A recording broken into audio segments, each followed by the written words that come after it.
ഇവരെയൊക്കെയാണെങ്കിൽ മുള്ളുമുരുക്കിൻ്റെ 10 കൊണ്ട് തല്ലണം. അതാണ് ചെയ്യേണ്ടത്. എന്താണ് നമ്മുടെ നാട്ടിൽ നടക്കുന്നത് അല്ലേ? പണ്ടൊക്കെ ആണെങ്കിൽ വേറെ ഓരോ സംസ്ഥാനങ്ങളിലാണ് നമ്മൾ ഇത്രയും വലിയ ഹൊററായിട്ടുള്ള അല്ലെങ്കിൽ ഇത്രയും പൈശാചികമായിട്ടുള്ള കാര്യങ്ങൾ നടന്ന് കേട്ടിട്ടുള്ളത്. ഇപ്പം നമ്മുടെ കേരളത്തിലില്ലാത്ത കാര്യങ്ങളൊന്നുമില്ല. ഓരോ ബന്ധങ്ങൾ തന്നെ, പവിത്രമായ ബന്ധങ്ങൾ തന്നെ ഇല്ലാതായിരിക്കുവാണ്. അച്ഛനും മകളും തമ്മിലുള്ളത്, സഹോദരങ്ങൾ തമ്മിലുള്ളത്, നമ്മുടെ ഓരോ ബന്ധങ്ങൾ ഇല്ലാതായിക്കൊണ്ടിരിക്കുകയാണ്. ബാലരാമപുരത്ത് ഇപ്പോൾ ഈ സംഭവം നടന്നത് തന്നെ ഒരമ്മയാണ് ഇതിനൊക്കെ കൂട്ടുനിന്നെന്ന് കേൾക്കുമ്പോൾ നമ്മൾ ഇങ്ങനത്തെ കേസുകൾ ആദ്യമായിട്ടല്ല കേൾക്കുന്നത്. എങ്കിൽ തന്നെ ഓരോ ദിവസങ്ങളും പുതിയ കേസുകളാണ് ഉണ്ടായിക്കൊണ്ടിരിക്കുന്നത്. ഇവർക്കൊക്കെ ഇതിനുള്ള ധൈര്യം എവിടെ നിന്ന് കിട്ടുന്നതെന്നാണ് തോന്നുന്നത്. എന്നിട്ട് ഇപ്പോൾ ഒരു കൂസലില്ല. ഒരു കുഞ്ഞ് മരിച്ചിട്ട് ഒരു അമ്മയുടെ അവസ്ഥ അല്ലേ നമ്മൾ കണ്ടിട്ടുള്ളതാണ്. എന്ത് കൂളായിട്ടാണ് അവൾ നടക്കുന്നത്? ഇവളൊരു അമ്മയാണോ എന്ന് തന്നെ, അമ്മയെന്ന് പറയേണ്ട യാതൊരു കാര്യമില്ല. അവളൊരെന്തോ പിശാചം കണ്ട പിശാച്. ഉറങ്ങിക്കിടന്ന കുഞ്ഞിനെ എടുത്തുകൊണ്ട് പോയാണ് കിണറ്റിലിട്ടത്. അത് എന്തിൻ്റെ പേരിലായാലും എല്ലാം ചെയ്ത് കഴിഞ്ഞിട്ട് കുറേ ഇതുണ്ട്. അവന് മാനസിക രോഗിയാണ് അവൻ, അല്ലാന്നുണ്ടെങ്കിൽ അവൻ്റെ സ്വഭാവത്തിൽ എന്തോ ഇതുണ്ട്. പിന്നെ അവളുടെ കാര്യമായാലും എന്നിരുന്നാലും 2 വയസ്സുള്ള കുഞ്ഞ് ഇവർക്ക് എന്ത് ഉപദ്രവത്തിനാണ് വന്നത്? ഇവർക്കൊക്കെ വളർത്താൻ വയ്യെങ്കിൽ പിന്നെ എന്തിനീ ഉണ്ടാക്കാനൊക്കെ പോകുന്നത്? ഞാൻ അതേ ചോദിക്കത്തുള്ളൂ. കാരണം നമ്മളെന്തിനാ ഇതൊക്കെ പറയാൻ മടിക്കുന്നത്? നമ്മുടെ കേരളത്തിൽ നടക്കുന്ന ഓരോ സംഭവങ്ങൾ. കാരണം ഒരു കുറ്റവും ചെയ്താൽ ആർക്കും ഇപ്പം നമ്മുടെ സമൂഹത്തിന് ഒരു പേടിയില്ലാത്തൊരവസ്ഥയാണ് ഇപ്പം. അതുകൊണ്ടാണല്ലോ ഇങ്ങനെ ഇത് വർദ്ധിച്ചു വരുന്നത്. പെണ്ണിന് യാതൊരു കൂസലുമില്ല. ആണിനേക്കാളും മെച്ചമായിട്ട് ഇപ്പോൾ പെൺപിള്ളേരും സ്ത്രീകളും ആണ് മുന്നോട്ട് നടക്കുന്നത്. ഇപ്പം ഗ്രീഷ്മയുടെ കേസ് തന്നെ എടുക്കുമ്പോൾ അവൾ പറഞ്ഞു കേട്ടില്ലേ, 34 വയസ്സ് അവൾ കൂളായിട്ട് ഇറങ്ങും, അങ്ങനെ ചെയ്യും, ഇങ്ങനെ ചെയ്യുന്നൊക്കെ അവൾ വലിയ വീരവാദം പറയുന്നത് കേട്ട് അന്ന്.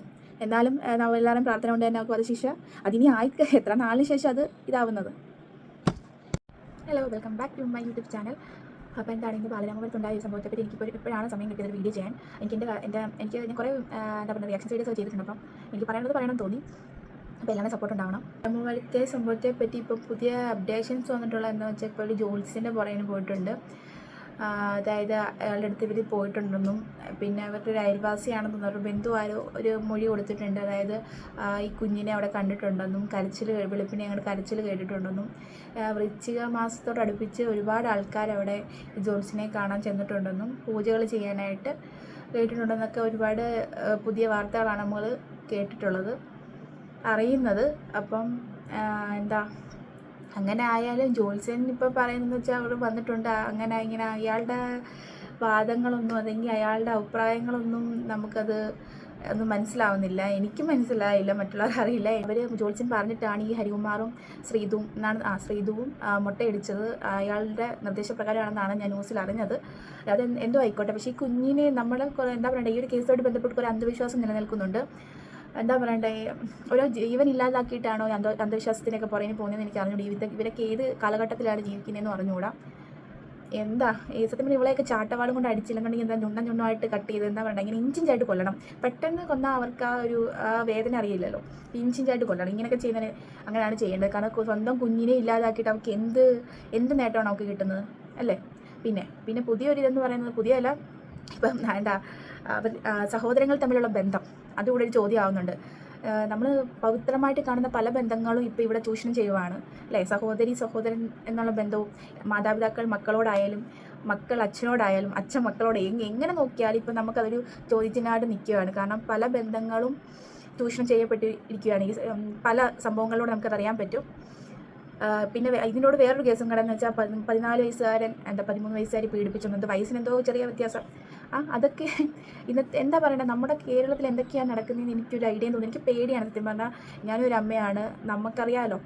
നമ്മളിതൊക്കെ കേട്ടും കണ്ടുമൊക്കെ എങ്ങനെയാണ് ഈ ഒരു കാലഘട്ടത്തിൽ എങ്ങനെ ജീവിക്കുന്നതിന് ഒരു ഐഡിയ ഇല്ല. സത്യം പറഞ്ഞാൽ പേടിയാണ്. കാരണം ആരെ വിശ്വസിക്കും? ഇല്ലെന്നുണ്ടെങ്കിൽ എന്തൊക്കെയാണ് സംഭവിക്കുന്നത് ഒന്നും നമുക്കിപ്പോൾ പറയാൻ പറ്റുന്നില്ല. അങ്ങനെ ഒരു കാലഘട്ടത്തിലാണ് നമ്മൾ ഓരോരുത്തരും പോയിക്കൊണ്ടിരിക്കുന്നത്.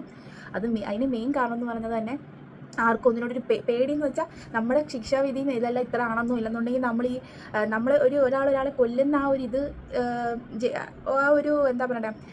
ആ ഒരു സമീപനമല്ലല്ലോ തിരിച്ച് നമ്മൾ ആ കുറ്റവാളികൾക്ക് കൊടുക്കുന്നത്. അതിനായിട്ടുള്ള നിയമ നടപടികൾ സ്വീകരിച്ചാണ് ഓരോ കുറ്റവാളിക്കും ശിക്ഷ നൽകുന്നത്. അത് തന്നെ അവർക്കൊരു ലാഗാണ്. നമുക്ക് നമ്മുടേതായിട്ടുള്ള കുറേ നിയമ നടപടികളുണ്ട്.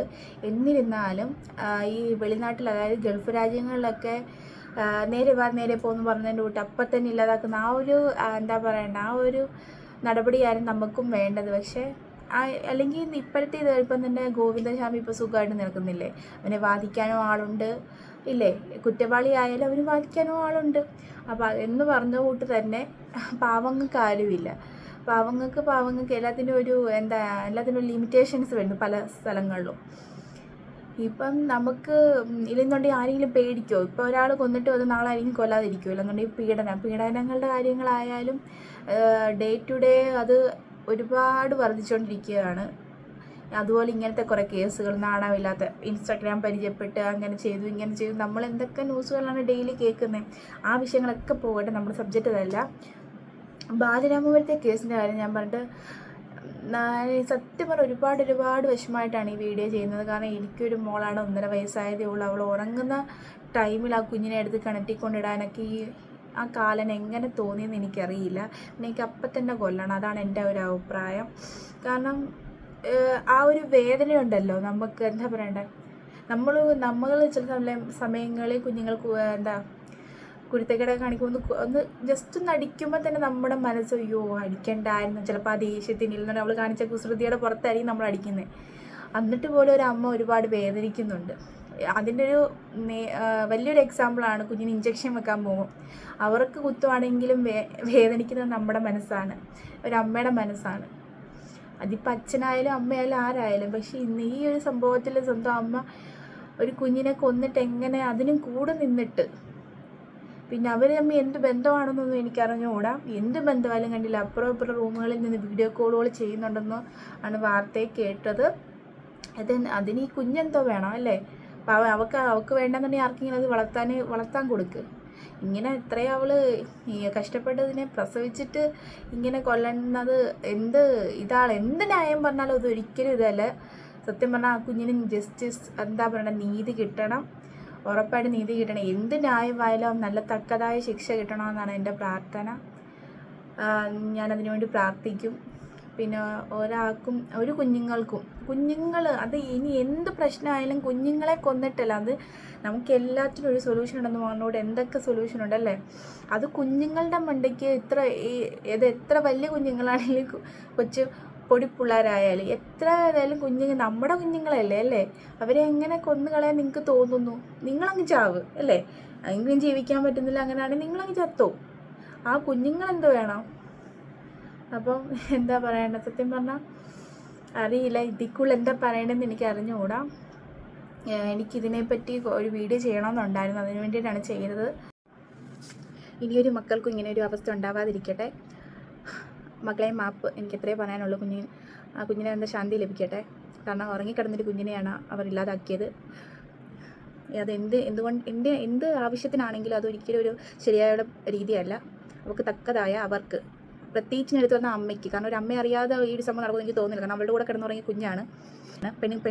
പെൺപിള്ളാരി സ്ത്രീകളെ കൂടെ പറയിപ്പിക്കാണ്ട് ഇങ്ങനെ കുറേ കന്നാലുകൾ ഇങ്ങനെ കല്യാണം കഴിച്ചതായാലും കല്യാണം കഴിക്കാതായാലും ഇപ്പം അങ്ങനെ ഒരു വേർതിരിവില്ലല്ലോ. കല്യാണം കഴിച്ച കുട്ടികളുണ്ടായാലും ആർക്കും ആരെയും സ്നേഹിക്കാം, കാമുവിൻ്റെ കൂടെ പോവാം, എന്താ പറയണ്ട. അങ്ങനെ ഇനി ഒരു അനുഭവം ഇല്ലാത്തൊരു കാര്യങ്ങൾ ഉണ്ടാക്കി പറയേണ്ട കാര്യം എല്ലാം നമ്മുടെ കേരളത്തിലുണ്ട്. നമുക്ക് എല്ലാത്തിനും എക്സാമ്പിളും ഉണ്ട്. അതുകൊണ്ട് ആ മകൾക്ക് വേണ്ടി നമുക്ക് ഒരു നിമിഷം പ്രാർത്ഥിക്കാം. കഷ്ടാ കുഞ്ഞ് ഒരുപാട് ഉറങ്ങിക്കിടന്നിടത്തുനിന്നാണ് അവൾക്ക് ഇങ്ങനെ ഒരു അവസ്ഥ വന്നത്. അപ്പം നമ്മുടെ ഈ വീഡിയോ ഇഷ്ടപ്പെട്ടുള്ളവർ എല്ലാവരും ഷെയറും ലൈക്കും സബ്സ്ക്രൈബ് ചെയ്യണം. അപ്പോൾ എനിക്കെന്തോ ഇത് റിയാക്ട് ചെയ്യണമെന്ന് തോന്നി, അതുകൊണ്ടാണ് ഇങ്ങനെ ഒരു വീഡിയോ ചെയ്യുന്നത്. Thank you.